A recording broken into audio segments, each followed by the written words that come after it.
मालदीव या फिर लक्षद्वीप, इसमें अयोध्या को क्यों जोड़ा जा रहा है? ये पर्यटन का हिस्सा है, क्या ये मोदी का मास्टर स्ट्रोक है? हमारे साथ हमारे स्टूडियो में मौजूद हैं जर्नलिस्ट प्रवीण सिंह, जो कि विदेशी मामलों के जानकार भी है, टूरिज्म को लेकर भी अपनी जानकारी रखते हैं और पीएम मोदी को लेकर भी ये काफी अच्छी तरह से पीएम मोदी को समझते हैं कि उनके ये किस तरह के मास्टर स्ट्रोक हैं। प्रवीण सिंह, आपका स्वागत है हमारे स्टूडियो में। और ये पीएम मोदी के इस मास्टर स्ट्रोक को आप कैसे देख रहे हैं?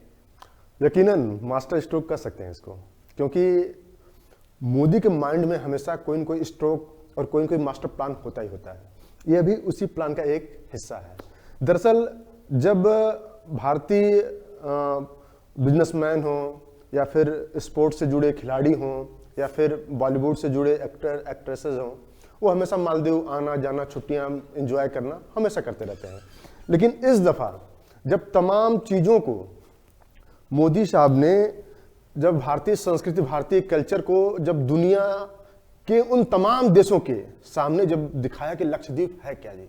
लक्षद्वीप वो हिस्सा जो हमारे दक्षिण में पाया जाता है, और लक्षद्वीप में छोटे छोटे 32 ऐसे द्वीप हैं जहां उसका समावेश है, और वहां की जो सुंदरता है मालदीव से कई गुना बेहतर है, जो अभी तक जी और इसकी छुपी हुई थी। जी, छुपी हुई क्या थी, लेकिन दरअसल किसी की निगाह नहीं पहुंची। होता क्या है ना कि इस तरीके से प्रचारित नहीं किया गया था जी, इस तरह से प्रचारित नहीं किया गया था। और जैसे इससे पहले उत्तराखंड को पीएम मोदी ने एक अलग इस समय पर्यटन स्थल बनाने की कोशिश की गई है, उसी तरह से पीएम मोदी अब उस डेस्टिनी की तरफ गए हैं जहां मालदीव को काफी नुकसान हो रहा है। नुकसान हो रहा है कि उनकी सांसें फूल रही हैं, और सांसें फूलने का नतीजा है कि उनके 3 मंत्री उलझुल बातें करते हैं, टिप्पणियां करते हैं, ट्वीट करते हैं, एक्स पे जाके अपना तमाम चीजें मैसेज डालते हैं। लेकिन जब भारतीय दूतावास ने जब उन्हीं के देश में जब इस पे उसने आवाज उठाई, तो इसके बाद उन्होंने ट्वीट कैंसिल डिलीट किया। ट्वीट डिलीट किया, आपने देखा ही होगा। ट्वीट डिलीट किया, दबाव पड़ा जी, ट्वीट डिलीट किया। और फिर मालदीव सरकार करे तो करे क्या करे? वही होता ना कि अंधे खाद बटेर लगे। डिपेंड है मालदीव की बहुत सारी इकोनॉमी, सारी चीजें हैं। हमारे जो करेंसी हम यूज करते हैं वही करेंसी मालदीव यूज करता है। रुपया ही जो हमारी करेंसी है वही वहां भी चलती है। क्योंकि हमारे यहाँ से आना जाना, जो भी पर्यटन जो बढ़ावा दिया जाता है, उसी से उनका देश चल रहा है। ऐसे कुछ भी नहीं उनके पास है कि जो खनन है या फिर उनके पास एक्सपोर्ट इंपोर्ट का कुछ ऐसा कारोबार है कि जिससे वो अपने देश को। लेकिन होता क्या है कि जब जैसे आते हैं लक्षद्वीप पे, मोदी साहब जैसे पिक्चर अपना डालते हैं सोशल मीडिया पे, रातों रात हिट होती है। भारतीय भी मोदी जी की पिक्चर्स तो वैसे ही हिट रहती हैं। वो तो यकीनन देखिए, मोदी जी के कई रूप होते हैं जी। अगर वो काशी पहुंच के भगवान शिव की आराधना करने लगे, और जब वो आपने देखा होगा कि अयोध्या पहुंच के भूमि पूजन करने लगे हों, और देखिए कितना कैलाश में जाके तपस्या करने लगे हों, कंदराओं में बैठ के तपस्या करने लगते हैं, वो भी मौन होके, तो वो सब रूप अद्भुत रूप हैं जी, अविश्वसनीय, अकल्पनीय है। उस पर हम उन तस्वीरों को देखते हैं ना, तो यकीनन ये होता है कि हाँ कुछ है। और उसी का नतीजा है कि विश्व पटल पे जितने भी देश हैं, वो ऑस्ट्रेलिया हो, अमेरिका हो, इंग्लैंड हो, और यहाँ तक कि अभी जो विवाद उपजा हुआ था, जो सिख को दंगे को लेकर के जो T20 बैठक में आए हुए थे, उन्होंने जब सिखों के लिए समर्थन की जो मांग की थी, उस पर भी जब दबाव बना, तो उनको भी कहीं न कहीं पांव खींचने पड़े। उसमें मध्यस्थता करने अमेरिका आया। अमेरिका ने बताया कि नहीं, भारत वो ताकत बन चुका है विश्व पटल पे, जो दुनिया के तमाम देश उसके सामने मस्तक जी झुकाने में भारत समर्थ एकदम। अगर आप ये सोचिए कि अगर भारत के पास ताकत नहीं होती, तो फिर ऑस्ट्रेलिया का पीएम बॉस, ऑस्ट्रेलियन धरती पे कहता है बॉस, इससे बड़े क्या? पापुआ गिनी का जो राष्ट्रपति होता है, पैर आगे छूता है, अभिवादन करता है, सारी चीजों को तोड़ के। तो एक कहीं कहीं दिखाता है कि आपके अंदर वो है। और यह सब सारी चीजें आई हैं, कैसे आई हैं?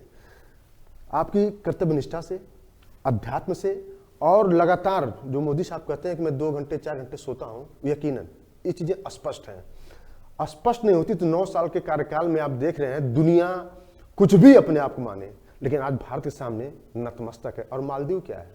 इतना छोटा सा देश है जी, वो तो यूं ही। प्रवीण जी, इसको आप 2024 का चुनाव आ रहा है, इधर अयोध्या में गैदरिंग होने वाली है वर्ल्ड वाइड, भगवान राम के भक्त अयोध्या पहुंचने वाले हैं। एक अलग दृश्य भारत से जाने वाला है पूरी दुनिया में। दूसरी तरफ ये मालदीव वाला और लक्षद्वीप का मामला आ गया है। तो पर्यटन के हिसाब से भी बताया जा रहा है कि अब पहले तो अयोध्या, फिर उसके बाद लक्षद्वीप, दुनिया के केंद्र में लक्षद्वीप होने वाला है। दरअसल देखिए, ये क्या कोई रणनीति है या ये अचानक से हुआ एक नहीं, दरअसल मोदी साहब है, मोदी साहब हमेशा दूरदर्शिता के लिए जाने जाते हैं जी। उनका कहना है कि जो हम अपनी करेंसी, देखिए पर्यटन को बढ़ावा देना इट्स इम्पोर्टेंट, मतलब भारत की प्रमुखता रही है कि बढ़ावा दिया जाए, जिसकी वजह से काशी कॉरिडोर बनाना, अयोध्या का इतना बड़ा, अयोध्या का यकीनन आप जब जाएंगे सर्च करेंगे तो आप देखेंगे कि अयोध्या में कितने करोड़ों अरबों का, जो पर्यटन को बढ़ावा की बात आपने किया ना, कितने करोड़ों अरबों का, मतलब इतना बड़ा कॉन्सेप्ट वहां है। उसी की वजह से एयरपोर्ट बनाया गया, उसी की वजह से रेलवे का उद्घाटन कराया गया, सब मोदी साहब के हाथों से हो रहा है। और लक्षद्वीप की जो बात कर रहे हैं और मालदीव की जो बात कर रहे हैं आप, लक्षद्वीप भी अपना हिस्सा था, है और रहेगा, लेकिन जो इसकी सुंदरता थी ये तो कहीं ना कहीं छुपी हुई थी जी, और जिसके चलते वहां पर पर्यटन को बढ़ावा नहीं मिल पा रहा था। बस उसी की वजह से एक बार इन्होंने क्लिक किया, बस एक सेल्फी तो क्लिक किया इन्होंने। क्या प्रधानमंत्री मोदी को पता होगा पहले से कि अगर मैं वहां जाऊंगा और इस तरीके से शूट करूंगा या फोटो क्लिक करके सोशल हैंडल्स पे डालूंगा तो इतना बड़ा ये विवाद बन जाएगा, या इससे इतना बड़ा फायदा या नुकसान होगा? नहीं, देखिए विवाद तो मालदीव के कुछ मंत्री बना रहे हैं, जबकि मोदी साहब ने अपनी संस्कृति, अपनी भारतीयता, अपने यहाँ की सुंदरता को दिखाया है। और यकीनन मैं कह रहा हूँ कि आप जब सोशल मीडिया पर जाएंगे, जिस दिन इंस्टाग्राम पे मोदी साहब ने अपना अकाउंट बनाया, सबसे तेजी के साथ लाखों करोड़ों में पहुंचने वाले, पूरे विश्व की बात कर रहा हूं मैं, सबसे तेजी के साथ, तो जहां उनके इतने फॉलोअर्स हों, जब एक पिक लक्षद्वीप से जाएगी तो जाहिर सी बात है कि मालदीव समेत तमाम मुल्कों में तो मिर्ची लगेगी ही लगेगी, क्योंकि हमारे तो सेलेब्स वहां जाते हैं, हमारे तो उद्योगपति वहां जाते हैं, हमारे तो स्पोर्ट्समैन वहां जाते हैं। इससे नुकसान किसका होगा? इससे नुकसान तो मालदीव का ही होने वाला है ना। तो मालदीव इन सब चीजों को देखते हुए, निहारते हुए, समझते हुए और कहीं ना कहीं अपनी अर्थव्यवस्था को घाटे में जाते हुए तब वो तिलमिला गया। और तिलमिलाने का असर यह है कि पूरा देश भारत मोदी के साथ है। और कहीं न कहीं आप अभी जो सुबह ट्वीट और पेपर्स में जो पढ़ा हूं मैं, उसमें लगातार स्पोर्ट्समैन की बात करूं, तेंदुलकर से लेकर के जॉन अब्राहम से, सलमान खान से लेकर के जितने भी सेलेब्स हैं, अनुराग ठाकुर साहब ने भी, उन्होंने भी ट्वीट किया, उन्होंने बताया कि हमारी भारतीय संस्कृति की धरोहर को, हमारी मिट्टी को पहचानिए, समझिए, हमारे यहाँ कितनी खुशबू है, हमारे यहाँ कितनी अद्भुत स्थल है, इनको समझिए, इनको देखिए, हमें बाहर क्यों जाना है जब हमारे घर में ये सारी चीजें हैं। सोशल मीडिया पर मालदीव को लेकर और लक्षद्वीप को लेकर पीएम मोदी की भी आलोचना भी काफी हो रही है। लोग एक और जहां उसको पॉजिटिव तौर पर ले रहे हैं, तो वहीं उसको नकारात्मक दृष्टि से भी उस पर कई तरह के, आप सोशल मीडिया पर जाके देखिए, यूट्यूब पे जाके देखिए, वीडियो बनी हुई है, ट्विटर पर ट्वीट किए जा रहे हैं। इस पर क्या कहेंगे? दरअसल देखिए, मोदी साहब को सत्ता से हटाने के लिए ही जितने विपक्ष थे, 28 दल अभी है फिलहाल, इन्होंने इंडी गठबंधन किया। और इंडी गठबंधन में मुझे लगता है कि 5 या 6 महीने हुए होंगे। इनकी पटना से लेकर के बेंगलुरु, बेंगलुरु से लेकर के महाराष्ट्र, महाराष्ट्र से लेकर दिल्ली 4 बैठक हुई। और 4 बैठक में आप देख रहे होंगे चारों खाने चित्त हो गए हैं लोग, आपस में इनकी बातें नहीं हो पा रही हैं। तो अब होता है ना कि जो घर का भेदी लंका ढाए, वही कंडीशन है। कहीं अखिलेश यादव कह रहे हैं कि नहीं मैं पीडीए बनाऊंगा, कहीं कांग्रेस कह रही है कि नहीं जी उत्तर प्रदेश में 80 सीटों पर मैं अपने प्रभारी नियुक्त कर दिया, उसने बोला 80 सीटें मैं खुद लड़ूंगी। अजय राय को उन्होंने अपना उत्तर प्रदेश का अध्यक्ष बना दिया। तो सारी चीजें कहीं ना कहीं हैं कि इनको आत्मसात मंथन करने की आवश्यकता है। जब खुद में ये लोग एकजुट नहीं है तो फिर चीखने चिल्लाने या फिर तमाम तीर चलाने से क्या फायदा होगा? प्रवीण जी, एक सवाल, एक और कांग्रेस अब अपनी अगली यात्रा निकाल रही है जी, भारत जोड़ो यात्रा, जो भारत न्याय यात्रा नाम दिया, यात्रा नाम दिया गया है। ये लक्षद्वीप और मालदीव क्या कांग्रेस की इस न्याय यात्रा पर भारी पड़ जाएगा? क्या इसको जितना मीडिया कवरेज लक्षद्वीप और मालदीव को मिल रहा है उतना कांग्रेस की न्याय यात्रा को मिलेगा? अब मैं आपको पीछे ले चलूंगा। या ये राहुल गांधी को मोदी जी ने स्विंग कर दिया या बाउंसर मार दिया? नहीं, इसको फ्लिप कहेंगे। दरअसल क्या होता है फ्लिप इन द सेंस कि अब मैं पीछे ले जाऊंगा आपको। मतलब आप जी फ्लिप इन द सेंस कि अब होता क्या है, मैं आपको बता रहा हूँ। मैं आपको थोड़ा सा कुछ महीने पीछे ले जाऊंगा। जब भारत जोड़ो यात्रा शुरू हुई थी तो उस दौरान इन्होंने कन्याकुमारी से कश्मीर तक यात्रा की थी, और उससे लेके अब तक, मतलब पिछले साल की जो बात बता रहा हूं मैं, 31 दिसंबर तक 8 राज्यों में इलेक्शन हुए। 8 राज्यों के इलेक्शन में कहां कहां इनको जीत मिली, कहां कहां हार मिली, आप खुद जानते हैं, हमें बताने की आवश्यकता है नहीं जी। आपने क्या जीता? तेलंगाना जीता। आपने क्या जीता? जहां सुक्खू हिमाचल प्रदेश जीता। आपने क्या जीता और क्या हारा ये भी देख लिए। आपने गुजरात हारा, आपने एमपी हारा, आपने छत्तीसगढ़ हारा, आपने राजस्थान हारा। तो अब लोकसभा चुनाव से पहले न्याय यात्रा निकालना, वो भी मणिपुर से। मणिपुर से क्यों? क्योंकि आपको एक आह्लादित करने वाली तस्वीरें आई थी जो देश की बेटियों के साथ कुछ। ये बात भी हो रही थी कि मोदी साहब ने लक्षद्वीप में जाके फोटो सेशन किया। मणिपुर क्यों नहीं गए? मणिपुर जाके भी कर लेते। हाँ, तो मैं उनको भी बता देना चाहता हूँ कि जब इंडी गठबंधन मतलब के वहां से यहाँ से फ्लिप जा रही है तो वहां से भी मैंने वही बोला कि देखिए लक्षद्वीप है राहुल गांधी। दरअसल कोई फ्लिप आएगी तो उसको जी से बाहर डालना है भाई। 2024 का चुनाव के लिए कुछ तो करना है। अब देखिए इसका फ्लिप नाम क्यों दिया जा रहा है, हम लोग फ्लिप नाम क्यों दे रहे हैं? क्योंकि एक फोटो क्लिक, लक्षद्वीप में फोटो क्लिक हुई और इधर राहुल गांधी फ्लिप। लेकिन इससे कोई असर नहीं पड़ने वाला है। 400+ बीजेपी का लक्ष्य है, और मैं दावे के साथ कह रहा हूं, आप भी देखेंगे, आप भी समझेंगे और आप भी बताएंगे। जब मई में परिणाम आएंगे तो आप भी देखिएगा। ये जो आप हेमंत जी मुझसे इत्तेफाक रखते हो ना रखते हो, लेकिन जो मैं राजनीतिक पंडितों के साथ उठता बैठता हूं और 7RCR से लेकर के प्रेस क्लब तक जो भी जैसे भी है, तमाम लोग यही कह रहे हैं जो 400 का आंकड़ा है, यानी 4th सेंचुरी बीजेपी और प्लस एनडीए इस बार लगाने वाली है। प्रवीण जी एक बात पूछना चाह रहा हूँ आपसे, इस बात से थोड़ा हटके है इतर, आपकी बात से ही मैं इस बात को पकड़ के आपको बता रहा हूँ या पूछ रहा हूँ, माफ कीजिएगा। आपने कहा कि मई में जब परिणाम आएंगे, अभी बोला था इससे थोड़ी देर पहले, आपको पता है जब मई में परिणाम आएंगे तो ये भी बता दीजिए कि चुनाव कब शुरू होने जा रहे हैं। राजनीतिक पंडितों से आपका आना जाना उठना बैठना लगा रहता, तो कुछ तो पता चला होगा। दरअसल सारी चीजें एक वीडियो में खोल देना मुझे नहीं लगता है कि ये जर्नलिस्ट इंडिया का प्लेटफॉर्म है, यहाँ पर जर्नलिस्ट ही बात रखते हैं भाई साहब। देखिए आप सारी चीजें क्लियर हैं, और मुझे लगता है कि जैन फेब मार्च अप्रैल तक सारी चीजें आपकी कंप्लीट हो जाएंगी। यानी क्या हो जाएंगी? मतलब जो भी चुनाव आयोग से लेकर के तमाम चीजें हैं वो मार्च एंड तक सारी चीजें आ जाएंगी, और अप्रैल तक आपके इलेक्शन की डेटेड आनी शुरू हो जाएगी।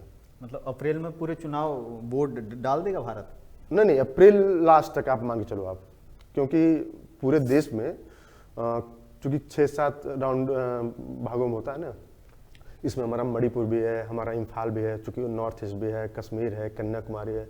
अभी आप देख रहे हो कश्मीर में थोड़ी सी त्रासदियां फैल रही हैं, घुसपैठ हो रही है, 2-4 जवान चुनाव से पहले तो इस तरह की गतिविधियां होनी है। हाँ, एक माहौल क्रिएट होगा देश के लिए कि चुनावी माहौल बनाया जाएगा, उसके बाद ही तो चुनाव होगा। जब तक ये होगा नहीं कश्मीर में या चाइना से कुछ होगा नहीं, देश में उस तरह का माहौल नहीं बनेगा, तो कहाँ चुनाव इस तरीके से। लेकिन एक चीज मैं बता दूं आपको, चुनाव से पहले सबसे बड़ा तो अयोध्या मंदिर का जो प्राण प्रतिष्ठा वाला 22 जनवरी को हो जाएगा। इसके बाद मुझे लगता है कि फिर मथुरा की बारी है, या फिर आप कह सकते हैं कि अच्छा, हाँ, ज्ञानवापी का जो मसला फंसा हुआ है उस पर फिर क्लियर कट होगा। प्रवीण जी, अयोध्या में जो प्रभु श्री राम की प्राण प्रतिष्ठा हो रही है 500 सालों के बाद, तो इसका मोदी सरकार को चुनाव में कितना फायदा होने वाला है? नहीं देखिए, और ये विपक्ष के लिए कितना नुकसान पैदा कर सकता है? नहीं देखिए, मैं इसे अध्यात्म से जोड़ता हूँ। मैं ये नहीं जानता हूँ कि अब मैं कैसे कहूँ कि बीजेपी को फायदा नहीं होगा, अब मैं कैसे कहूँ कि विपक्ष को नुकसान नहीं होगा। आपको यकीनन याद होगा कि जिस दौरान कार सेवक बाबरी मस्जिद को गिराने या फिर ढहाने या फिर वहाँ जब भारी तादाद में जुट रहे थे, तो उसमें सरकार थी हमारे उत्तर प्रदेश में माननीय अखिलेश यादव के पिता मुलायम सिंह यादव की, और उन्होंने कारसेवकों को गोलियां चलवा दी। कितने लोग मारे गए। आज भी जो कारसेवक मारे गए हैं, आज उनको भी निमंत्रण गया है, वो भी आ रहे हैं। कहेंगे तकलीफ तो है। मैं इसको अध्यात्म में जोड़ूंगा। बीजेपी का ये मुद्दा ही रहा है। बीजेपी ने कभी ये नहीं कहा कि मैं राम मंदिर बनवाऊंगा तो आप मुझे वोट देना। ये आस्था का प्रतीक है। राम हमारे आस्था का प्रतीक है, जो हिंदू धर्म का सनातन के राजनीति और वोट बैंकिंग नहीं, ये राजनीति और बैंक कुछ नहीं। अगर आप ये राजनीति आप मानेंगे तो विदेश में इतना बड़ा राम मंदिर बन रहा है जी। अब वहां का अब जो बन रहा है राम मंदिर वहां, अब उससे किसे फायदा होगा, किसको नुकसान होगा? अब आप जोड़िए, मंदिर तो आस्था का केंद्र से नुकसान फायदा नहीं होना चाहिए, लेकिन अभी जो देखा जा रहा है, जो बताया जा रहा है, जिस हिसाब से माहौल बनाया जा रहा है कि भैया हमने ही बनाया है राम मंदिर। दरअसल विपक्ष के पास कोई मुद्दा नहीं है।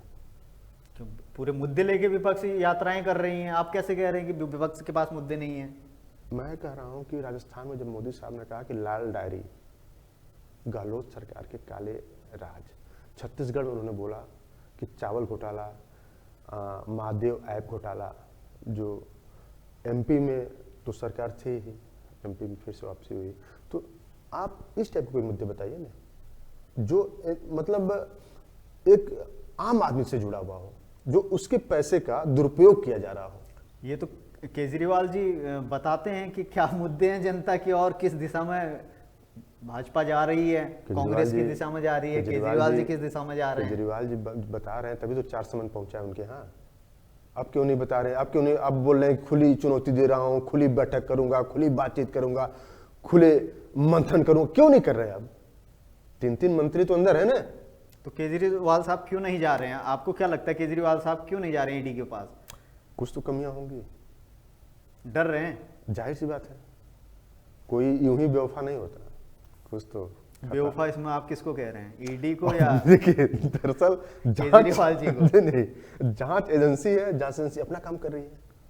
और केजरीवाल साहब अगर 4 समन उनको मिला है, 4 समन के बाद भी अगर वो अपने आप को साफ पाक बता रहे हैं, तो कुछ तो गड़बड़ घोटाला है। किस दिशा में, किधर गड़बड़ घोटाला है? अब तो जाहिर सी है कि भाई मैं अगर आम आदमी कहता हूं तो आम आदमी भी तो गलती करता ही है। तो मुद्दे पर आते हैं लक्षद्वीप और मालदीव जी। तो इसको लेकर जो मालदीव की इकोनॉमी को अब नुकसान होने वाला है, वो किस दिशा में जाएगा? क्या वो श्रीलंका की तरह मालदीव होने जा रहा है? इस पर चाइना गैंग का भी हाथ बताया जा रहा है कि चाइना गैंग के बाद ही मालदीव के मंत्रियों ने टिप्पणी की थी। दरअसल ड्रैगन एंट्री वहीं मारता है जहां उसकी साख कमजोर लगती है। जैसे भारत अपनी जब ताकत दिखाना शुरू किया तो ड्रैगन को तिलमिलाहट शुरू हो गई। और आपने देखा होगा कि ड्रैगन ने पाकिस्तान के साथ मिलकर के पीओके जैसे संबंधित क्षेत्रों में घुसपैठ करवाना, उनको पैसा दिलाना, उनको हथियार मुहैया कराना और लड़ाके तैयार करवाना, तमाम चीज़ें करवा रहा है वो। और उसी क्षेत्र में उसने श्रीलंका के भी कुछ ज़मीन पे हेलीपैड वगैरह पे कब्जा कर लिया। श्रीलंका भी कहीं कहीं डर गया। श्रीलंका को अधिक से अधिक पैसा देना, रुपया देना, उसकी ताकत को कमजोर कर देना। तो ड्रैगन की पुरानी चाल रही है। चाइना हमेशा से चाहता है कि एशिया के जितने भी देश हैं उसके झंडे के तले नीचे खड़े रहे, वो मतलब ताकतवर रहे, बाकी सभी लोग उसके प्यादे के तौर पे उसके साथ। तो आप क्या मानते हैं कि अभी मालदीव की इकोनॉमी को नुकसान होने वाला है और लक्षद्वीप की इकोनॉमी आगे जाने वाली है? देखिए जाहिर सी बात है कि बड़े पैमाने पर आपने मास्टर स्ट्रोक मारा है। नहीं, मास्टर तो है ये यार, रियली, क्योंकि मोदी साहब मैंने आपको बताया कि दूरदर्शी हैं और हमेशा इनके दिमाग में मतलब ब्रांड मोदी। हाँ, भारत को कुछ न कुछ करने के लिए रियली इन्होंने कश्मीर से कन्याकुमारी को जोड़ने की जो इन्होंने योजना बनाई, आपने देखा होगा कि जिस तरीके से लद्दाख को केंद्र शासित राज्य आप सही कह रहे हैं, वो सत्ता में है तो वो जाएंगे तो वो चीजें तो होंगी। तो इधर अब इसको दूसरी तरफ ले जाया जाए। क्या केजरीवाल ने कुछ नहीं किया दिल्ली के लिए, या कांग्रेस ने कुछ नहीं किया केजरीवाल ने किया है तो मोहल्ला राहुल गांधी कोई विजनरी व्यक्ति नहीं है। मोहल्ला क्लिनिक बनाया, साफ सफाई करवा रहे हैं, सीसीटीवी कैमरे लगे हैं। कौन कितनी दफा किसको मार के गया, कब आया कब गया, कोई फुटेज ही नहीं है। मतलब कि ये सीसीटीवी घोटाला भी आप बता रहे हैं। मोहल्ला क्लिनिक, कौन डॉक्टर है, कितने पेशेंट आते हैं, कुछ है ही नहीं। इसे क्या कहें? क्यों नहीं है? क्योंकि मोहल्ला क्लिनिक पर तो अब नई बात सामने आ रही है, आप कह रहे हैं कुछ है ही नहीं, वहाँ तो काफ़ी इलाज होते हैं मोहल्ला क्लिनिक में, इस तरह के डॉक्यूमेंट लेके आ रहे हैं। किसी दिन चलिए, आप अपने कैमरों को लेके चलिए, जहां जहां मैं बता रहा हूं वहां पहुंचिए, देखिए मोहल्ला क्लिनिक क्या हालत है। बीमार आदमी तड़प रहा है, दर्द की दवा मांग रहा है, डॉक्टर है?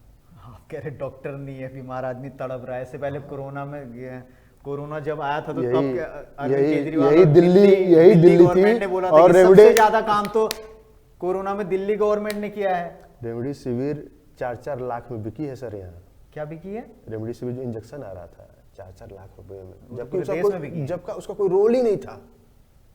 तो किसने बेची है? दिल्ली सरकार ने बेची है। सरकार ने नहीं बेची है। फिर? सरकार क्यों बनाई जाती है? सरकार क्यों बनाई जाती है? सरकार का काम ही होता है कि शासन चलाना, सत्ता के साथ साथ व्यवस्था कायम रखना। ये क्या, ये तो अव्यवस्था हो गई। मैं अपना सामान लेके आया, अब मनमाफिक दाम बेच रहा हूं। ये तो कोई तरीका नहीं होता ना। कोई ना कोई होता है कि जिसका प्राइस, जिसका टैग और जिसका मूल्य तय होता है कि ये इतना हो गया, टैक्स लगने के बाद इतना हो गया, और आप आए 10 रुपए का सामान को 10 लाख में बेच लेंगे। तो अव्यवस्थाएं हैं ये सब। मैं ऐसा नहीं कह रहा हूं कि केजरीवाल साहब ने क्या किया है, लेकिन मैं अव्यवस्थाएं गिनवा रहा हूं बस।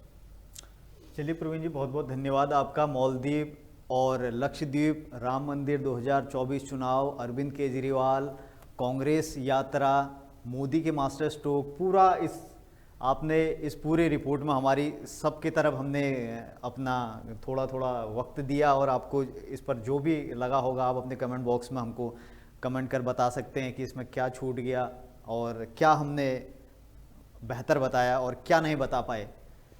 फिर मिलते हैं, तब तक के लिए नमस्कार।